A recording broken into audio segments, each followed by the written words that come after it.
Rádio França Internacional, emissões em língua portuguesa são 18 horas em Paris e 15 horas na praia. Catarina Falcão. Aqui estão alguns títulos que marcam a atualidade nesta quarta-feira.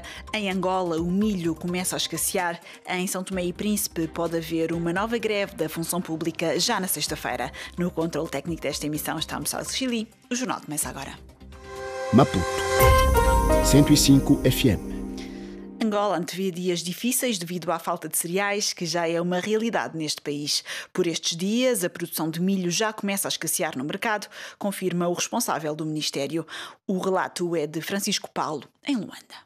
O ministro da Agricultura e Pescas admite que a escassez de cereais possa originar dias amargos para Angola, visto que o mundo pode estar à beira de uma crise alimentar global provocada pela guerra ucraniana. Francisco de Assis reconhece que a produção do milho ainda não chega para satisfazer as necessidades do mercado e avisa que a situação vai piorar a partir do mês de setembro deste ano.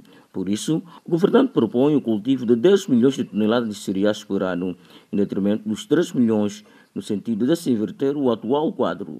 É muito pouco ainda. Nós em Angola, em relação aos cereais, só vamos começar a ter um pouco de alívio quando formos capazes de ultrapassar os 10 milhões de toneladas. A partir do dia 15 de setembro, nós vamos ter dificuldades de milho. Isto só vai poder normalizar-se quando as nossas produções internas forem superiores às 10 milhões de toneladas por ano. Francisco Paulo, Luanda, RFI. No sul de Angola, a seca afeta mais de 2 milhões de pessoas. Na província do Namibe, Lígia Anjos foi ao encontro da comunidade Xiteku, que precisa cada vez mais de ajuda alimentar e segurança. Fiquemos com a reportagem. Na comunidade do Xiteco vivem perto de 200 pessoas no município do Tambua. Para chegar à comunidade do Xitete é preciso atravessar um deserto de quase 100 quilómetros, partindo da cidade mais próxima, Moçâmedes. Em Xitete avistamos 10 casas construídas com pau a pique e telha de capim, conhecidas por quimbo. Nesta comunidade vivem perto de 50 pessoas. Uma delas é o Eli, tem 40 anos e é agricultor. Além da seca severa e da falta de capim para alimentar o gado, no início do mês a província do Namibe registrou um vendaval que destruiu telhados das casas e os cultivos das populações. Esse vento que estragou os produtos, não temos como, porque na seca essa ventania estragou as coisas. Apesar de viver a 2 horas da mesa de voto na comuna do Caroca, Eli, bem como a comunidade do Xitete, estão motivados para votar no próximo dia 24 de agosto. Nas eleições eu vou votar mesmo no meu presidente. Como é que vai até lá? Vai a pé? Vou a pé. Vai andar 2 horas a pé para votar? Sim, vou fazer 4 horas. Se fosse 6 horas, 8 horas estou lá. O que é que este presidente fez por vocês? O presidente, o que é que ele fez para nós? Gostamos do que ele fez. Temos essa estrada que está limpa. Temos as escolas, temos hospital, muitas coisas. Os carros estão andando bem, a estrada está muito bonita. Gostamos, temos a energia, temos a água na cidade. Mas aqui não tem energia? Não, aqui não tem. Mas a energia lá no bairro também tinha, mas está a falhar, não tem, parou. Tem rádio aqui? Rádio? Sim. Não, não tem. Como é que ouvem as notícias? Eu nunca ouvimos notícias, nunca. Não tem antena. É difícil. Está difícil. Nos últimos meses, Eli dorme junto ao rio Caroca, completamente seco, dorme junto da terra que cultiva para evitar os roubos que se têm intensificado nas comunas agrícolas e pastoris. Da província do Namibe para a RFI, Lígia Anjos. Angola ultrapassou a Nigéria como o maior produtor de petróleo na África subsaariana em maio, de acordo com os dados da Organização dos Países Exportadores de Petróleo, ao bombear 1,1 milhões de barris por dia. A produção de Angola caiu de 1,183 milhões de barris diários bombardeados em abril para 1.162 milhões em maio, mas beneficiou de uma queda ainda superior por parte da Nigéria. Em São Tomé e Príncipe, o governo e as centrais sindicais estão em negociações para evitar a greve geral e uma manifestação convocada para esta sexta-feira. As centrais sindicais entendem que foi esgotado o prazo fixado no memorando assinado entre as duas partes. O ministro das Finanças, Engrácio Graça, já reagiu. O relato é de Maximino Carlos, o nosso correspondente em São Tomé.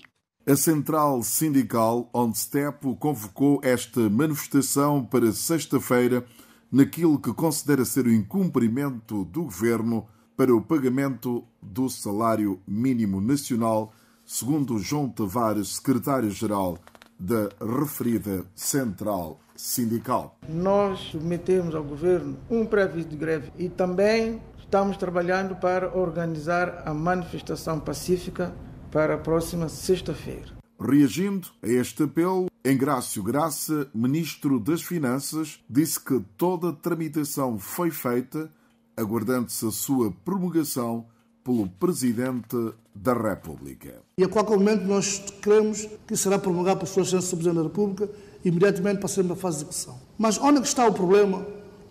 Nós temos dois problemas. Um tem a ver com a atualização desse complemento salarial e outro com o próprio teor do artigo 5º, que fala sobre dúvidas ou omissões. O Governo e as centrais sindicais chegaram a um acordo para a fixação do salário mínimo nacional em 2.500 dobras, cerca de 100 euros, em cumprimento com algumas diretivas do Fundo Monetário Internacional. Maximino Carlos, São Tomé, RFI.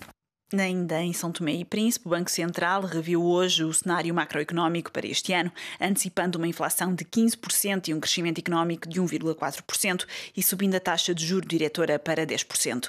A nível nacional, o banco observa um aumento expressivo da inflação importada, a que se junta o aumento do preço dos combustíveis e o impacto das alterações climáticas nas intempéries que têm assolado o país e alertam para a pressão sobre o regime de paridade cambial. Em Moçambique, a região de Pemba está a ser alvo de novos ataques terroristas, levando a que as escolas estejam encerradas numa região já desestabilizada devido à chegada de milhares de deslocados nos últimos anos. Carlos Almeida, coordenador da organização ELPO em Moçambique, relata a situação das famílias na região de Pemba. Podemos noticiar que em várias comunidades onde nós trabalhamos desde esse ano, de 2009, as famílias estão a fugir com medo, as escolas estão fechadas desde a semana passada, o que sem dúvida nenhuma está a criar um impacto negativo muito grande, não só nas populações, mas também na vida no dia-a-dia e nomeadamente na questão da educação, porque posso dar também esse dado que neste momento, nesta semana, no distrito de Ancoabe, 1/3 das escolas estão fechadas e não estão a funcionar, ou seja, há efetivamente muitas pessoas que estão em pânico, estão a fugir, as crianças não estão a ir às escolas e temos uma situação que já era grave e que se está a agudizar, sem dúvida nenhuma. Ouvimos Carlos Almeida, coordenador da organização ELPO em Moçambique. Esta organização ajuda mais de 12.000 crianças na região de Pemba, em Cabo Delgado. Em Cabo Verde, o Presidente da República, José Maria Neves, disse que, ao contrário do que defendeu, não se pode reativar o aeródromo da Ponta do Sol e que a única solução é construir um novo aeroporto em Santo Antão. Enquanto isso, o chefe de Estado defende a necessidade de uma melhor conexão entre os transportes aéreos e marítimos. Em abril, o Presidente defendeu a retoma das operações no aeroporto da Ponta do Sol para a ilha de Santo Antão.